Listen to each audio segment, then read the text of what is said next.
Fala galera do Literatura e Algo Mais, Bruno Rebouças hoje para falar de um livro clássico da literatura mundial, Guerra e Paz, de Lev Tolstói, um russo, famosíssimo, um dos maiores escritores de todos os tempos, aquele que deveria ter sido o primeiro Nobel de Literatura e não foi, injustamente, para ver que a academia comete erros desde a sua fundação.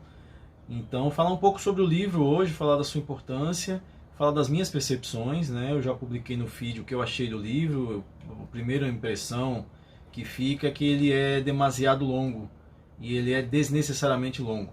Ele tem mais de 1.200 páginas na sua versão original, nessas duas versões aqui que é da Cossack Naif, a editora que já não existe mais, que é uma edição belíssima. Ele tem 1.200 páginas em cada um dos volumes, né? Ele é pequenininho, ele é menor do que um livro tradicional, uma belíssima edição, aliás, que eu comprei há muitos anos e por muitos anos eu fui protelando a leitura de Guerra e Paz. Estou tentando achar umas ilustrações que tem no começo, achei. É um livro fantástico, assim, um livro muito bom, que foi o segundo livro do meu projeto desse ano, que são 22 livros em 2022, um negócio meio clichê assim, mas 22 livros que eu gostaria de ler antes de morrer. Então peguei aqui mais ou menos os 22 livros que eu gostaria bastante de ler esse ano, e aí o segundo foi Guerra e Paz. E aí Guerra e Paz durou muito tempo, durou 3 meses mais ou menos a leitura, um pouco mais de 3 meses, até mesmo porque no final eu já fui lendo mais com os olhos mesmo, já fui passando. E desde o começo do livro, mais ou menos, com infinitos jantares, infinitos encontros na casa desses aristocratas russos do tempo do czar, o livro se passa entre 1805 e 1812, que é quando começam as guerras napoleônicas em 1805, e terminam um pouco depois de 1812, mas 1812 culmina com a invasão da Rússia, né?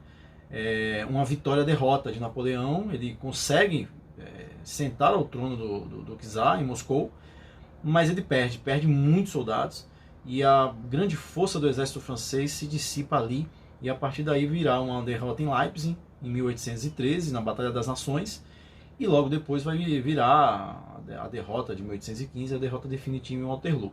Então o livro conta a saga, né, da Rússia nesse período, um período de muita admiração dos russos pelos franceses, uma mudança, um sentimento dúbio ali que a aristocracia tinha por Napoleão, de muita admiração, ao mesmo tempo de medo e ódio. E o Tolstói vai contar isso de uma maneira maravilhosa, né? De uma maneira gigantesca, literalmente, tanto de uma maneira metafórica, né? Porque o livro ele é muito grande nesse sentido humanitário, nesse sentido da literatura, de sua importância clássica, de sua importância como obra de arte, e ele é gigante também pelo tamanho que ele tem, literalmente.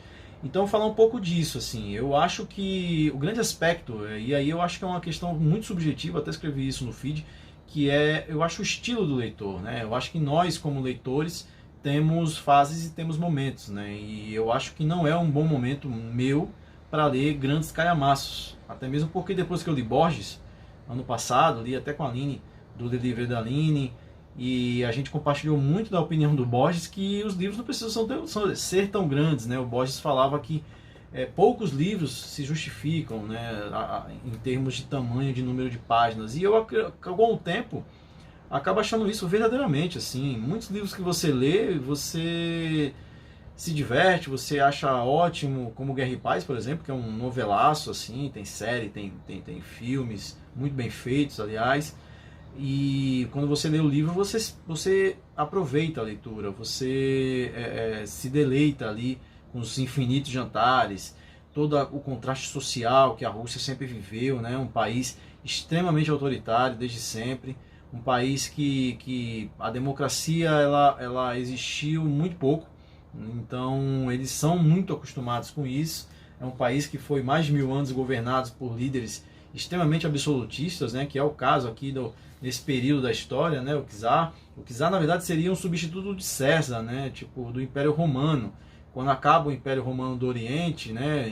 Quando há a invasão de Constantinopla pelo Império Otomano, a Rússia resolve manter a tradição e a defesa do cristianismo. Então ela se torna a Rússia do czar, ou seja, do César, né? Como o Império Romano era. O imperador, os imperadores, né? Os imperadores tinham essa titulação de César em homenagem a um dos primeiros e mais importantes imperadores, que era o Júlio César. Então o livro vai contar muito dessas batalhas, vai contar muito da sociedade. Tolstói faz muita questão também de descrever muito esses jantares opulentos, essa coisa gigante de gastos e gastos de dinheiro, enquanto o povo está passando frio e fome, a guerra está se aproximando, e com a guerra todas as desgraças que ela traz, né? Já naquela época, e muito mais hoje, que com a tecnologia de aviação, de tanques, é um negócio muito mais mortífero, né? E não que as guerras napoleônicas não tenham sido, né? Todas aquelas guerras na Europa naquele período de 1805 até a derrota de Napoleão de 1815. E a Batalha da Rússia é uma batalha fundamental. A Rússia, como sempre, historicamente, salvando o mundo, ou pelo menos salvando os interesses majoritários do mundo em determinados momentos. Seja na Segunda Guerra Mundial, com o Exército Vermelho derrotando o nazismo, com o auxílio dos aliados ocidentais, né? Porque a União Soviética também era um aliado, e derrotando Napoleão, né? Perdendo de Napoleão, mas derrotando Napoleão porque dizimou muito da força do exército. Napoleão entra na Rússia com 600 mil soldados e sai com menos de 200. Então, um nível de mortalidade gigantesco, até mesmo pelo frio, pela fome, pela destruição, pela ordem do czar em destruir tudo que tinha pelo caminho, justamente para os franceses não terem onde se abrigar, não ter o que comer e tudo mais. Eu acho que Tolstói podia fazer isso de uma maneira mais resumida, mas isso é muito estilo mesmo, é muita questão desse momento de fase de leitor. Eu já li, acho que um número bastante considerável de livros, então você também acaba não se surpreendendo tanto quanto eu acho que eu me surpreenderia se eu tivesse lido esse livro aos 20 e poucos anos, que foi quando eu comecei o meu hábito verdadeiro de leitura, né? Mais consistente. Então eu acredito que é um livro para se ler um pouco jovem até, para você ler justamente nessa fase de empolgação que você devora tudo que você vê pela frente. Mas não é o meu momento nesse instante. Eu gostaria de um livro mais objetivo. Eu acho que a grande força do livro do Tolstói, Guerra e Paz, é a descrição das batalhas.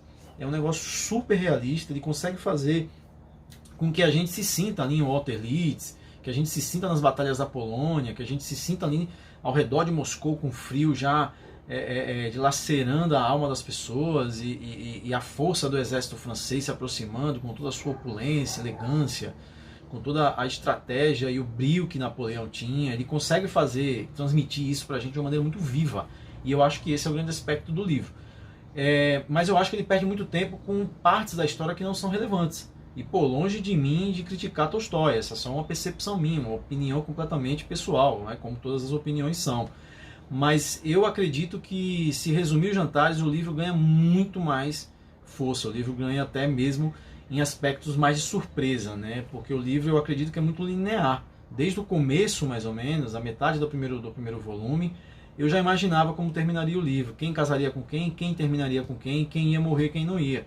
Então, eu mesmo me dei spoilers ali naquele instante, e no final do livro acontece realmente praticamente tudo o que eu havia pensado, né? Eu não vou dizer porque eu acho que estraga um pouco se eu disser para vocês como termina o livro. Eu nunca faço isso, até mesmo porque eu acho que vocês têm que ler aí e também ter a opinião de vocês. Aqui eu só estou compartilhando essas minhas impressões gerais. A força do livro está na descrição, a força do livro está na parte histórica. Até fiz uma prova de concurso recentemente, e essa parte histórica me ajudou a resolver uma questão lá sobre a era napoleônica, aliás, e foi lendo Tolstói, foi lendo literatura, não foi lendo um livro de história, que eu tenho inclusive alguns aqui que eu estava estudando. Mas perde-se muito tempo. O livro ele não tem grandes reviravoltas, evidentemente baseado numa história real, uma história que muita gente conhece, que a gente estuda no colégio e depois a gente sempre acompanha. Todo mundo sabe quem é Napoleão, né? Todo mundo sabe que Napoleão perdeu na Rússia a sua primeira batalha, em termos de exército, né? Porque ele já tinha perdido em Trafalgar uma batalha naval contra a Inglaterra no mar, mas a França nunca teve muita tradição naval também, então é meio que não covardia, mas assim, meio que não dá pra exigir muito, né?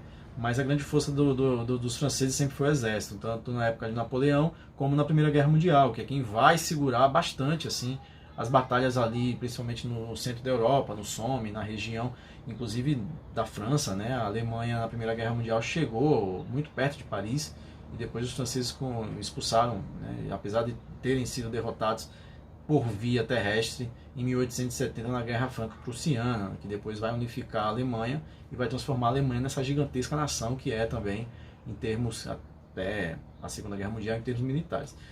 Mas o livro é fantástico, eu acho que todo mundo tem que ler, eu acho que é um dos livros realmente dos 100 melhores livros da história, eu acho que tem que ser lido mesmo.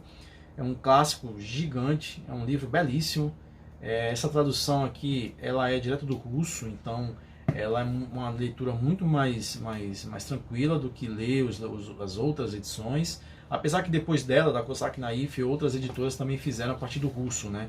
Através do Rubens Figueiredo aqui, que é um grande tradutor. E o livro vale muito a pena, mas eu acredito que ele peca muito, se é que se pode dizer assim, no excesso de caracterização da sociedade aristocrata russa. É muito perceptível nos primeiros jantares que essa elite gosta muito de Napoleão e tem uma devoção divina pelo seu czar, né? Baseado também em preceitos religiosos. E aí a gente já entendeu isso, né? E aí eu acho que poderia ficar na porradaria generalizada nas fronteiras, no meio do gelo. E isso Tolstói faz de uma maneira muito maravilhosa. A descrição da Batalha de Austerlitz é impressionante, assim, impressionante. Um dos protagonistas leva um tiro de raspão na cabeça e você fica ali fissurado com as sensações até corporais mesmo, assim. Ele cai no gelo e fica ali desmaiado e vai acordar justamente um dia resgatado por soldados franceses, né? E apoiado por Napoleão, que pedem para cuidar dele e depois devolvê-lo à Rússia, né? Entregá-lo em casa em segurança, que é o Andrei, o querido Andrei. Então é isso. Mas eu não podia deixar passar Guerra e Paz, não podia deixar passar, até mesmo porque a guerra e a paz, ela é o que determina a nossa vida como um ser humano, né? Esse E no idioma russo, ele tem uma conotação de oposição, né? Então é a guerra versus a paz, né? E as duas não podem existir juntas. Então o homem passa sempre a vida tentando buscar e encontrar a paz sonhada, enquanto que a guerra é meio que um destino, né? Ela vai acontecer porque ela tem que acontecer, como ela sempre aconteceu na história da humanidade. Aí a gente pega um pouco também o jogo de palavras que o Vassili Grossman faz com vida e destino. Existe a vida, essa que nós vivemos, e a gente está sempre lutando contra o nosso destino. Ou indo em encontro a ele, ou lutando contra ele. Então é vida versus destino, assim como é guerra versus paz. Então é isso. Um abraço para vocês.